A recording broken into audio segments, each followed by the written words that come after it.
Monday Night Rugby on Off the Ball. With Vodafone, main sponsor of the Irish rugby team. We all belong to the team of us.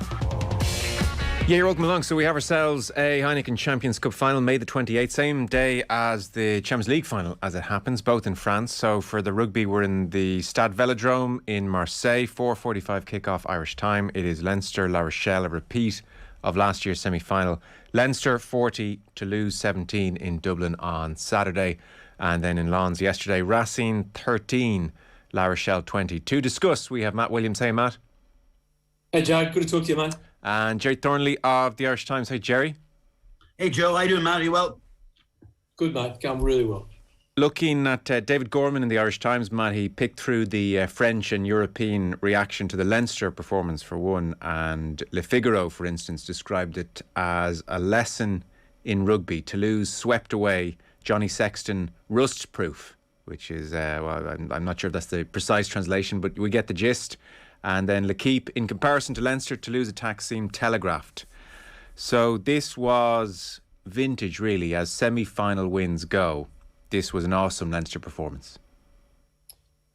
Against a high... Remember, that the team that they swept away was the reigning Heineken Cup and top 14 champions. The week before, they've defeated the leading English premiership team. And although it was COVID hit, Montpellier are leading the top 14 at the moment. And of course, they beat them by a cricket score. Now we know that was a COVID hit game. I mean, Leinster are just beating the top teams everywhere, but it's not like the La Rochelle win on yesterday.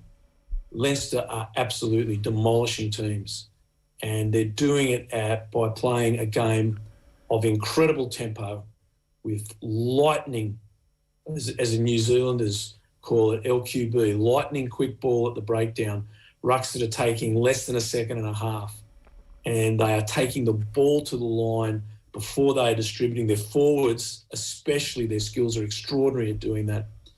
And they're just asking questions at such a pace that the defence cannot answer all those questions. And it is magnificent to watch. It is a great victory for attacking rugby over rushing defence. So you see in the history of the game responds. So we had this negativity of this rushing defence that came out of the Lions trip to New Zealand. And it's taken the game a while, but now it's responding, and it's responding with skills and pace and tempo. And it's just been, great to watch and a joy.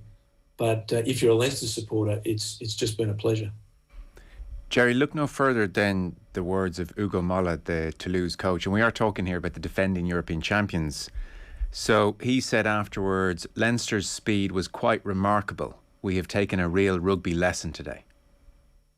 Yeah, lovely words to hear, as well as him also saying that while allowing for fatigue, he says the top 14 doesn't really prepare them for high-end European matches because the ball and play time is around 32 minutes in the top 14, where he said it's nearer 40 in the Champions Cup. I'm not sure about that, but it's certainly Leinster would be comfortable playing with 40 minutes ball and play time. So I would imagine that was very much the key to their approach in the semi-final. I think presumably will be the same again in the final against La Rochelle. Plenty of ball and play time. I was a bit puzzled by, given that tacit admission by Ugo Molla afterwards, I was a little bit puzzled by some of their tactical approach, particularly the aimless kicks down the middle by Romain Ntamak and Antoine Dupont, two of which in the first half just really succeeded in keeping the ball in play, and Leinster actually went upfield and scored 2 tries as a result of those kicks as well. And bar the scrums after Tyke Furlong went off, it was hard to think of an area or department of the game where Leinster weren't comfortably superior, the better team. I mean, what was really encouraging was, because French packs have caused them trouble in the past, and Saracens as well, and that ogre Will Skelton, who won't be playing in the final, unfortunately for him, but helpfully for Leinster, I think. They've had a tendency to be beaten up physically up front a little bit.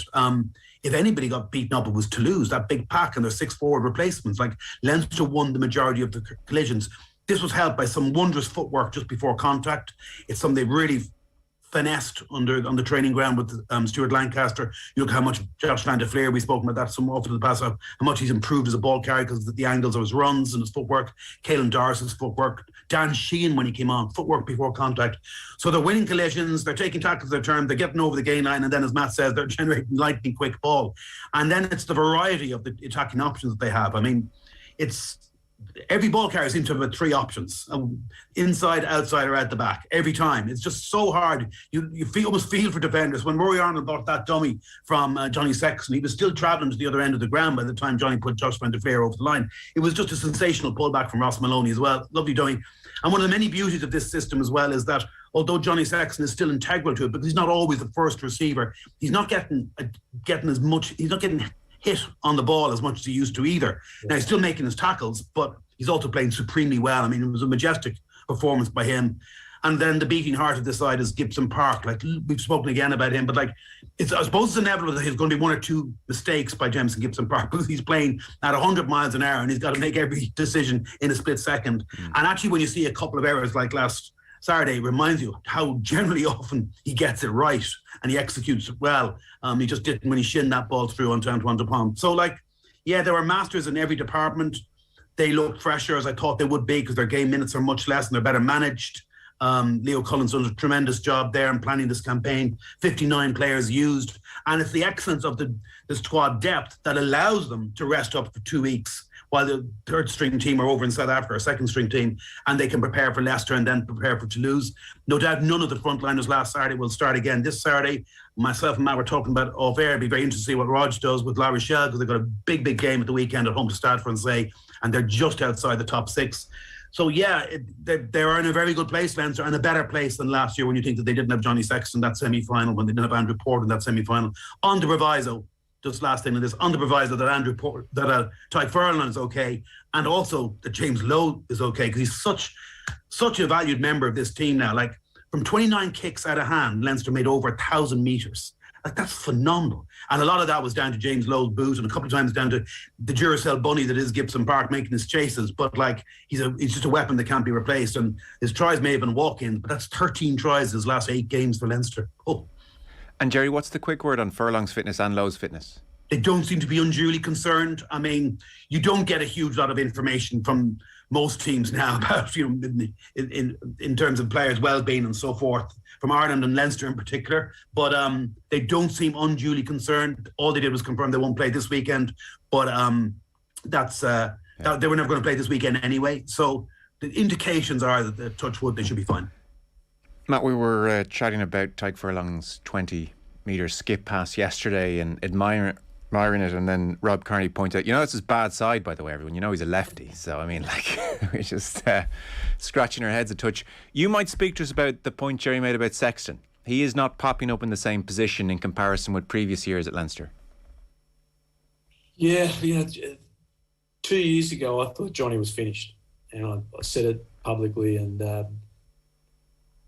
to Johnny's undying credit, and look, I wasn't the only one. He wasn't playing well.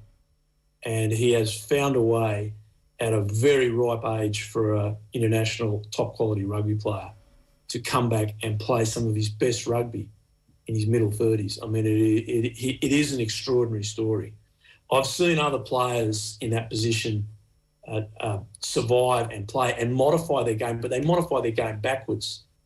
If I think of the great Grant Fox, and you go back into time and see the 10s that might have been lightning quick in their early days, and they play a different game if they survive into their early 30s. But what Johnny is doing as a ball-carrying 10, I really can't tell you another player that I could compare him to. I think this is a really unique story that we're seeing. The thing that Gerry is alluding to, what has always made Johnny Sexton a great player, is his ability to take the ball to the line and then make his decision on the line. In doing so, we say the line, the defensive line, in doing so, you inevitably cop a hit. You either get it as you've got the ball or just after you've got the ball. How many times we've seen Sexton cleaned up a split second after he's got the ball? Because in the past, the idea was stop Sexton, you stop Ireland, stop Sexton, you stop Leinster. And it was true. There was no doubt about that. That has changed. Now, if we think about the Josh van der Flier try, is a great example. Maloney, the second rower, takes the ball at pace off Gibson-Park running. He's got support forward, left and right, and he's got Sexton out the back. But he takes the ball so hard to the line, so close to the defence, before he gives to Sexton, that he cops a hit. So he's already taken a defender out. The two runners have taken the defender out. Sexton has then got an overlap, and he's then looking at the defender, in this case it was Arnold, to make a decision. Are you coming at me or are you going at the other options? Arnold went for the other option. Sexton goes through. So Sexton is not having, and again, Johnny's still taking the ball to the line. He's just taken the ball to the line after someone else has taken the ball to the line. So there's less defenders around him, and he can then make a better decision or the correct decision, as he did this week, go himself, give inside or give out or whatever. And then you could see the brilliance of his decision-making. He had support inside and out. Josh van der Flier was the support player that was furthest away, but he was unmarked. And in a split second, he gave the pass. And Shane Horgan said to me yesterday, he said, mate, look at that. It's a no-look pass. So the skill level required to execute all of what I've just said to you in about a second and a half is off the scale. Sure. But it is great to see. But the other part is, it's a system that they have now that they've spent many years working on to get to this point, that it's preserving Johnny's life as a player because he's not taking so much punishment. His bravery is not in question. It's just how much punishment his body can take, and that's backed off. And he is not reinvented. He's rejuvenated, and it is an extraordinary story. On the Ross Maloney pass through from him, we mentioned last week, I think, Gerry, what a great season Ross Maloney's having, and he underlined that again, I think, at the weekend. So Sexton said, when I got the ball, I certainly didn't back myself to go the distance, which is fair enough, I think, at 36. He said, I thought about chipping it, but then Stu, as in Lancaster, would have killed me if I did. I just saw the red scrum mat, and I know the form he's in and been in. If I could get it to the red scrum mat, he'd score. And so it proved. It's just really remarkable. You both described it so well, the array of angles and running lines and the forwards. You know, Shane Horgan, we were chatting to him yesterday, Matt, he was making the point that these aren't just forwards who can throw these remarkable passes, because invariably the Tyke Furlong one catches the eye. But he was saying, like Maloney, you know, in some ways he was more impressed with Maloney, Gerry, in that these Leinster forwards are taking it right up to the line as well. And then boom, last minute, playing like out halves in effect. The interplay there between forwards and backs is quite extraordinary. This must be about the most skillful set of forwards around, certainly in club rugby. They're redefining the demands on forwards. Yeah, they sure are. And you think, like Ross, is he about 26 now, 25? He wouldn't have been first choice until this season. So something's really clicked in his game.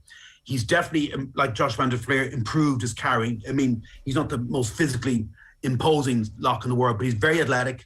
He's an excellent line-out operator, and he has a massive tackle count. And it's very interesting that, you know, the Irish management might, you know, how Ryan Baird say in higher esteem, and have given him a few caps, and you have to give one to Ross Maloney. But Leo Cullen and the think tank at Leinster clearly value Ross Maloney's input. I'm told he's a big part of the leadership group, particularly when the frontliners are away in test duty. And he's just taken his game to another level this season. And I think he almost assumed the Tyke Furlong role, didn't he, as that kind of first receiver after Tyke went off with the ankle injury in the 17th minute. And I must say, I didn't realise his distribution skills were quite so good as this. But again, it's all down to the brilliant work they do in the training ground at UCD. I presume there's plenty of repetition, but yet somehow they keep it very interesting and energising for the players, and they enjoy doing this work. And you're right, I don't want to tempt fate because it's still a big final to come, but this might be the best Leinster pack of all time. I mean, it just might be that good. I mean, when you think of it compared to last year, Andrew Porter's like a new signing. Dan Sheehan is like a new signing, given Porter's switch to loose head. Dan Sheehan coming on along with Ronan Keller. This is right up there with any two hookers in European club rugby at the moment. Then you've got Tyke Furlong, ridiculous skills. And then you've got Ross Maloney coming through like he's done. James Ryan, it's been great to see him back playing so well the last two games. And then Caelan Doris, like I've said before, he probably would have been a Lion last summer, but for those concussion issues. And of course, he was missing the semi-final last year as well. And he's just a wondrous player. His pass to Hugo Keenan wasn't the most sympathetic pass he's ever thrown in his life, but that steal off the Pont near the end that led to the try. I mean, like, then his carrying game and Jack Cohn as well, and then Josh. Yeah, and you think of the reinforcements off the bench as well. It's an exceptional Leinster pack, but I suppose the final will be the acid test of that because it's come up against some big men. Well, it sure will. Matt Juro's very quick, I think, to give Leo Cullen the credit he often doesn't get. So let's take that as read for a moment. But on Stuart Lancaster and what he's done during his time with Leinster, I would put it to you, and I'm sure Leinster fans really hope it doesn't happen, but I would put it to you, with Eddie Jones coming to the end, if the RFU had any sense, they would get back down on bended knee and they would say, Stuart, all is forgiven, come back. Well, there's two parts to that, Joe. I have the greatest respect for Stuart Lancaster.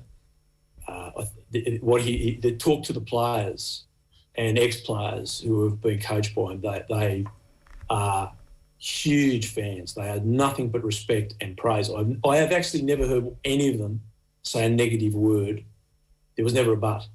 So he's obviously done a phenomenal job.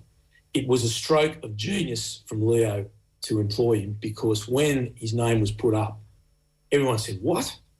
How could you do that? So again, you know, Leo's strength is his selection policy of coaches and players. I would caution that thinking, because Stuart has found himself in a role that he is obviously brilliant at, that he is hugely successful at.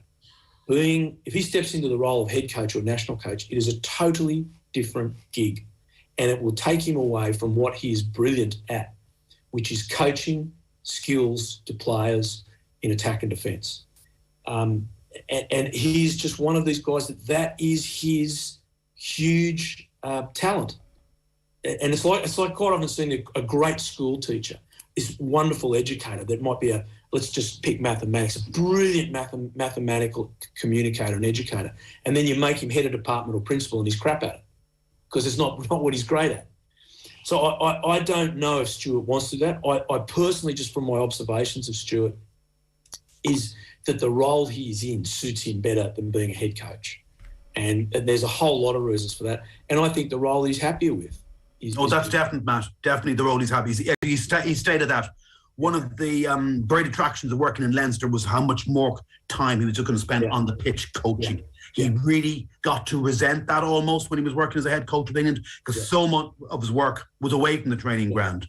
And despite being a very intelligent man, an excellent communicator, you're right. What he enjoys the most and what he's best doing is hands-on coaching. It's perfect for him. Unless Matty went into the job and said, "Well, I'll do it, but I'm not. You know, I want a kind of elder statesman, avuncular, maybe coach Scotland in the past, coach Leinster, Sydney origins, just to handle the media, you know, and to talk with the English press on a weekly basis." I don't know.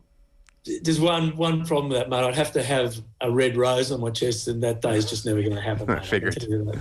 But maybe he'd do it in those terms. I don't know. It's going to be, fascinating, Gerry, to see what Lancaster's next move is. Hey, look, maybe he spends the next 15 years at Leinster. I don't know. Yeah, who knows? I certainly hope he stays. He's been brilliant. I actually was one of those that thought he was a very good appointment, as well as Andy Farrell. It's amazing how much of that English coaching ticket that were run out of town basically after the 2015 World Cup have gone on to be such influential figures in Irish rugby.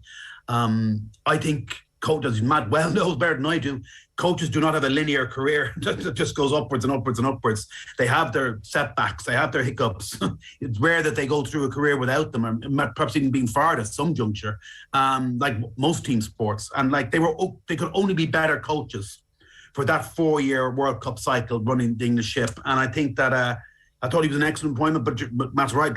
So I remember one column in particular in one UK-based journalist in a UK paper absolutely pillaring Leinster's performance, all based on the midfield selection at the World Cup by England. I thought they were, as well, they were a little bit unlucky in the World Cup of England. They go for that late penalty against Wales, they get a draw, they qualify for the knockout stages. They were in a brutally tough group. One of Wales, Australia and England had to go out in the pool stages, and they played Wales off the pitch pretty much for 60 minutes until Wales do what Wales do and scored a try from the end of the world.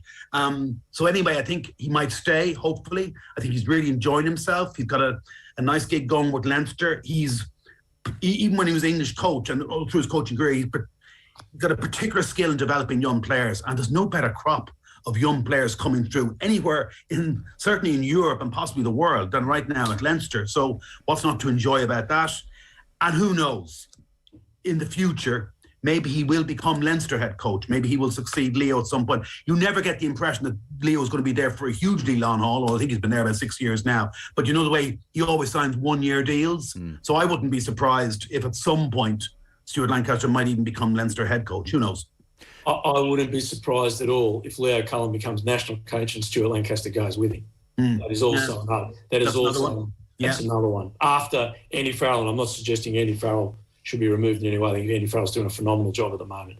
But there is another progression to that as well. Because I think something, it's a slightly different topic, but if you look at the final, we've got 2 wonderful young Irish coaches involved. We have got assistant coaches last week, or Irish products of Ireland, and it's about time that the way Ireland develops its players, which is magnificent. So all the things we've said about Leinster, that's been done with local talent. There was 20 boys born and bred in the province on the field on Saturday. All the guys that went to South Africa and did those magnificent things, they're all local guys. I mean, overseas, they just can't believe this. I talk to people in France and they just can't believe that's happened. I mean, it's a phenomenal story. Yeah. But we don't do it with coaches. Yeah. Part of bringing in, how I ended up there, bringing in external technology has been good for Ireland, because that brings in new ideas. And I don't think we should just do that. But I do think it's time that we recognise some of our own in the future and bring them back to be part of it. Just a last one before we hit Racing La Rochelle and then preview the final to some degree or other.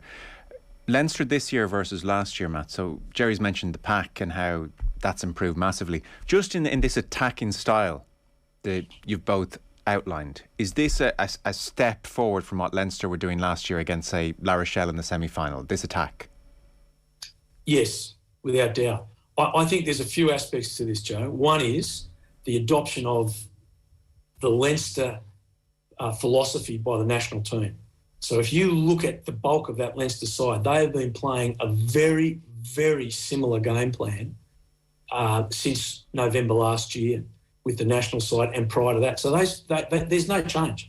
And Leinster are providing the bulk of the national side. So they're just playing the same way against great opposition week in, week out.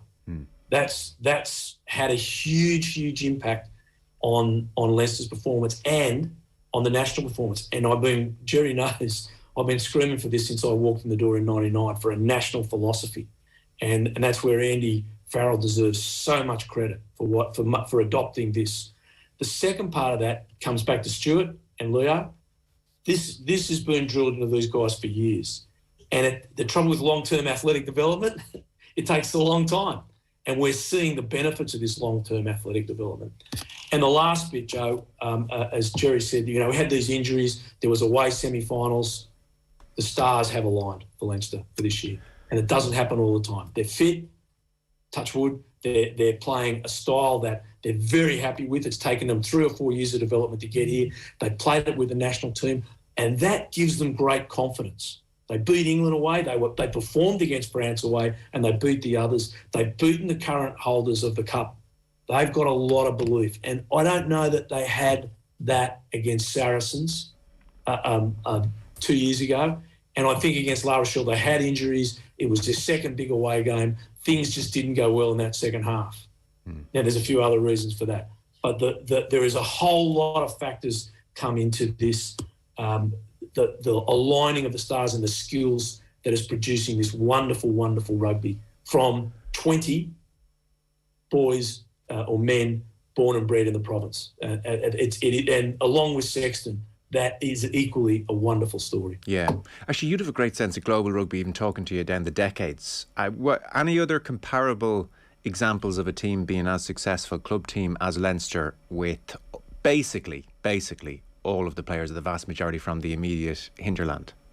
Do you want me to show you the scars? I got them on my back here from coaching against Auckland, the great Auckland side. Sean Fitzpatrick, Zinzan Brook, Michael Jones, Ilo Brown, Junior Tuunu, Lee Stensness and Aroni Clark, the great Carlos Spencer at 10, Jonah Lomu on one wing, Cashmore at fullback, and Joeli Vendiri on the other. Okay, they're the greatest. That'll that's do. The greatest. That'll do. Yeah, that's got. I've got that burned into me somewhere. They're the greatest. They're the greatest side I've ever seen or coached to get a provincial level, and Leinster are banging there or thereabouts. What Leinster have to do now is win a few more trophies. That team won Super Rugby 4 or 5 years in a row. They were just phenomenal. So Gerry, Crusaders be close, wouldn't they? Crusaders be a little bit close. You know, they've got a great reputation for developing their own talent within their own system. But there again, the New Zealand system is slightly different. They often identify players from all around the two islands as opposed to just within their own province. That's exactly right, Gerry. That's what I meant. That particular generation, just when we came into professionals, they were Aucklanders. No, Leinster are pretty unique. Yeah. No, it's extraordinary. Gerry, I can imagine Ron Nagar listening to this. This is like a quasi-coronation and he's licking his lips. He does have a knack of just having an interesting career, good, bad, indifferent. And so here we have Leinster looking for that record equaling fifth star. And who's there with a French team led by a Munster man? So, I mean, it's all kind of set up again after last year's semi-final. Racing 13, La Rochelle 20.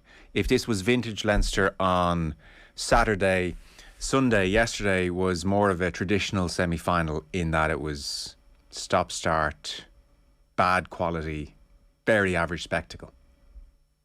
Yeah, like a lot of all-French clashes in the Heineken Champions Cup over the years, they're real taut arm wrestles, aren't they? They're real physical, you know, battering into each other, and it's not the most fluid of rugby to watch a lot of the time, and you don't tend to get very fluid all French affairs, particularly in the knockout stages. So I presume the heat has something to do with it. I believe it was close to 30 degrees at times in Lens, and it was that searing heat. And there's an argument for why you can't really play through French summers, isn't it? Because it would just be inhuman.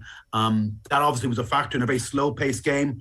I was holding off air with Matt, and I don't know if he agrees with me or not, but I thought that because I had a little bit of a bet on a Leinster La Rochelle double on the handicap, I was quite happy for La Rochelle to win. But I think that Racing would have been an easier matchup for Leinster, maybe in the final. I just think La Rochelle have much more power up front. I thought they laid the foundations what should have been a convincing win. And in Ohio West, they just have a goal kicker who's either hot or cold, you know what I mean? He can have his good days like he did in the semi-final last year, and he can have his bad days like he had in the final last year and like he had on Saturday in Lens. And they didn't press home their advantage. It was criminal when they had Racing down to 13 men that they made such little use of it. They don't keep ball alive, I get it, but like against 13 men, you don't force this one necessarily. You just drag them through phases and eventually the gaps will appear. And then having not put them away, they were almost a bit lucky to win La Rochelle in the end, really, when you think that Le Garec missed a couple of goal kicks, and I don't know what Teddy Thomas was thinking and not giving the pass to Juan Imhoff. We were talking about that as well, myself and Matt off air. So they were almost a little bit lucky to win it in the end, but I do think they'll be a tougher nut to crack than Racing in the final. Just have that being, not least because of your man, O'Gara. Yeah. Well, I kind of came away from it, Matt, thinking, well, La Rochelle just can't be that bad again. You know, so there's almost a degree of, I can even imagine them looking back in that 80 minutes, and Gerry mentioned various aspects, and Le Garrec's 2 kicks ironically came when Racing were down to 13 men. You can almost imagine the entire La Rochelle group saying, well, that was such a bizarre game, let's just forget it, put it behind us and prepare for the final. And you know, you'd be very foolish to read too much into the quality of that performance, although it does mean Leinster now go in as raging hot favourites.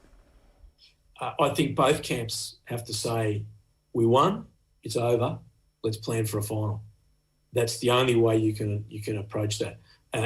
For Leo, it's a very different role to Ronan. Ronan's just got and Ronan's interview before the game was absolutely pragmatic and correct. Once you get to the knockout stages, it's 1 week at a time, and you've got to win each game. And if you don't, you're out. So they won. So they're in the final. Toulouse aren't, Racing aren't, Montpellier aren't. They're in it, and they got 14 days to get ready. And they were very nervous. As in La Rochelle were very nervous. Both teams, I thought they were fearful of failure, and that was a real burden around their neck. Now, perhaps Ronan puts it to him and says, "Look at great Leinster are. We've got nothing to lose." And if they come into that game without fear, they will be very difficult because they're brilliant at the breakdown. They've got a pack. They'll scrummage. They'll just scrummage and kick, and then more. That's what they want. Because Leinster have got them in general play. But if they can slow Leinster down with their brilliant breakdown work And they are quite brilliant at the breakdown. There's no two ways about that. That's been their hallmark all season. They can get it wrong at times and give away penalties. They didn't yesterday. They did against Toulouse in the top 14 a couple of weeks ago. But if they can do those things, they will trouble Leinster. There's no doubt that Leinster are the favourites, and so they should be.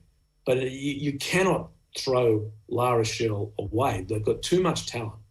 The big problem for La Rochelle is exactly what Gerry says. Does their goal kicker, West, turn up with it he's got the yips in the back of his head thinking, I did it last week and I did it in the final last year. I'm going to miss goals, because that's the problem. You've got to go out and take your points. Sexton will. And if Leinster get a 2-on-1 like Teddy Thomas had, they'll take it. They'll score that try. So, I think if you look back again, if you don't want to be boring with history, but you look back at World Cups, some of the best performances of the winning team were in the semi-finals, but the finals were very close affairs. Yeah, so yeah. I think we've got to take that as well. In a Heineken Cup as well. The most recent one, England on the back of New Zealand performance, look home and hosed, and then we know what happened. Will Skelton, hearing conflicting reports. So Gerry, you mentioned he's most likely out. Matt, you have a sense he might be back. Look, Gerry might be far more clued in on this than me. I knew Skelton had a calf injury, and I had heard from the La Rochelle camp they were confident he would make the game, make the final. Whether that's true or is a porky pie, I don't know. But I think Gerry might have better info than I do on that. Well, you can never be sure about these things, can you? O'Gara apparently said at a press conference last week that he didn't think Will Skelton would play again this season. I spoke to a journalist from La Rochelle. He's based in Toulouse, but he's from La Rochelle, at the game last Saturday, and he didn't think he would be right for this game, the final, but he wasn't so sure his season would be over.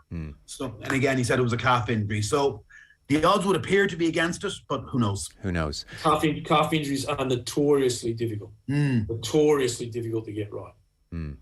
Thinking of the final in Bilbao, Gerry, Leinster against Racing, and 2 weeks out we would have anticipated a certain type of game, and then it lashes from the heavens. And all of these factors play into a final. Lashes from the heavens. Will Skelton pitches up.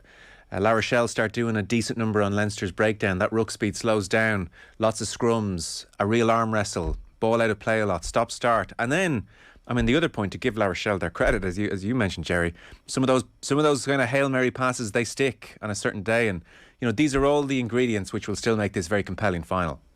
Yeah, and then you could have an early red card, hopefully touch wood. There won't be. It could be a yellow card. You wouldn't know what kind of mood the referee is in. Look at how Matthew Raynell interpreted the scrums at Twickenham. There are so many unforeseen. You can preview game to Zenith and just go through what you think and think you've covered every base. Yeah. And then something happens in the first 5 or 10 minutes. Oh, never thought of that one. And that's the nature of the beast. And particularly in a final, a one-off game. Matt makes an excellent point about excellent semi-final performances of the World Cup don't always transfer to finals at all. And in fact, a feature of the World Cup was how often a big performance there was a bit of a climb down a week later. Ireland against Scotland, very good. Look what happened against Japan, and so on throughout the tournament with a lot of other teams. What helps Leinster here is they've got the 2-week break. Yes, and that's a big help. It's not a week apart, so they'll prepare for this La Rochelle team. They'll be sore from last year. What happened? So they got the revenge motive, which is always huge in rugby. Then again, I think La Rochelle, they will be a little bit hungrier than Toulouse were, because they got to both finals last year and lost them. They're a little bit fresher because they don't have 9 key components of France's Grand Slam who've been to the well a lot this season, and they hadn't been taken to 100 minutes a week before either, and a penalty shootout. So I think La Rochelle will be that bit fresher, that bit hungrier. They'll want to atone for last year's final. They have O'Gara at the helm and Donica Ryan in the backroom team. So, and you look at players like Gregory Aldred and Victor Vito, and you just can't count them out. Victor Vito is 37, playing like a 27-year-old. I think it's his retirement season as well, so it's going to be a huge motivational factor for them. He's still playing unbelievable rugby. And Gregory Aldred is just astonishing. Like, he just pitches up carry after carry after carry after carry. Yeah. He made 18 carries for 104 metres on that semi-final on Saturday. And, he's gonna have a game like that probably in the final as well, because that's the kind of beast and animal he is. He's just an unbelievable ball player.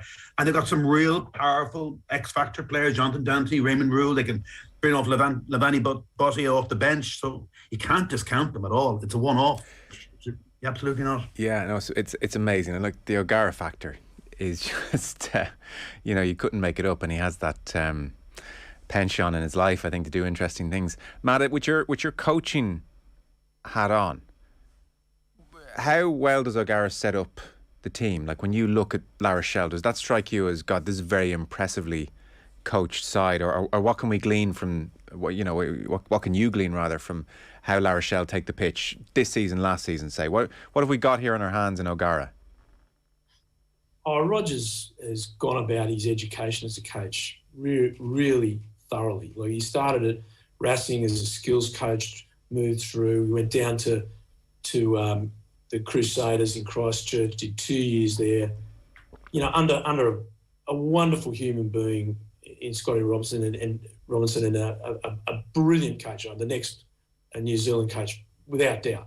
He probably should have been New Zealand coach now, but he'll stay there. He'll stay in the background a bit. But Scott's not just a great coach, he's a fantastic human being. So Ronan has learnt under him, seen about culture, how they set up culture, and the New Zealanders are the best of the world at team spirit and pulling the whole big picture together, which is what I was talking about as a head coach. It's what Robbo does brilliantly, puts a whole big picture in together.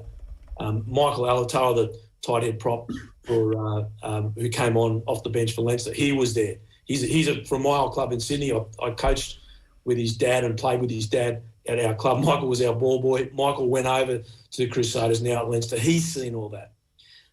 What you see in attack is really the New Zealand influence on Ronan, on how he structures his attack. Quite often you'll see Gregory Aldrich or Victor Vito, the last man on the far side of the field in attack. That is a classic Crusaders system of how, without getting too technical, they spread their forwards across the field in smaller groups with the back rower left on the far side. And we see Vito and Aldrich scoring tries out on those flanks all the time. The other part you see is the New Zealanders' genius, and I'll use that term, their genius at the breakdown. Now, people are catching them. I've got to say, I've got to give the Brumbies and the Waratahs and the Reds a lot of credit back in Australia. They're learning quick and they are catching, but the New Zealanders are still a long way ahead in technically how you get that, what we call the race for space. So after the tackle, after the ball carrier's hit, who's the next person there? Because that determines, or will usually determine, the outcome of that ruck.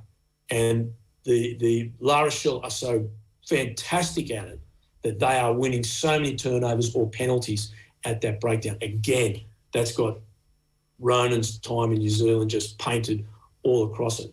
And the last bit I'd put into that, without being, not a motherhood statement, you can just see that the La Rochelle players are playing for their coach and they're playing for the Heineken Cup, which a lot of French clubs don't. Ronan's come in and his leadership has said, as I said on TV with you yesterday, Joe, Ronan's leadership's come in and said, this is important. We can win this. I believe we can win it. It would be great for us as a club, great for you as players, and we're going to have a ball. This is a valuable competition. And that's a hard sell to some clubs in France because they usually just focus on the top 14. You look at Montpellier. They gave it a bit of a look, but they didn't really care. Lyon, a lot of these other clubs, they don't really care. But you can see La Rochelle didn't. Pre-O'Gara, La Rochelle do. And making 2 finals is a staggering achievement in your first 2 years as a head coach. That's really, really huge. Now, it's going to be up against it. There's no doubt La Rochelle are up against that. But and that's where we've got to stop this thing, you lose a final, you're a failure. You're not a failure. Reaching the final is a great achievement. Obviously, you want to win it and you want to lift the trophy. That goes without saying. But, Ronan has still achieved a lot today. Even if they lose in 2 weeks' time, he has still achieved a huge amount in his first 2 years. Okay, well, final to look forward to for sure. Matt Williams, thanks so much. Pleasure, mate. Gerry, plenty to be writing about the next 2 weeks in the Irish Times. Thank you. Cheers, Joe. Thank you very much. Look, Matt. There we are, Gerry Thornley and Matt Williams with us on Monday Night Rugby. Our rugby coverage and off the ball is with thanks to Vodafone, main sponsor of the Irish rugby team. We all belong to the team of us. So take a break. Monday Night Rugby on Off the Ball. With Vodafone, main sponsor of the Irish rugby team. We all belong to the team of us.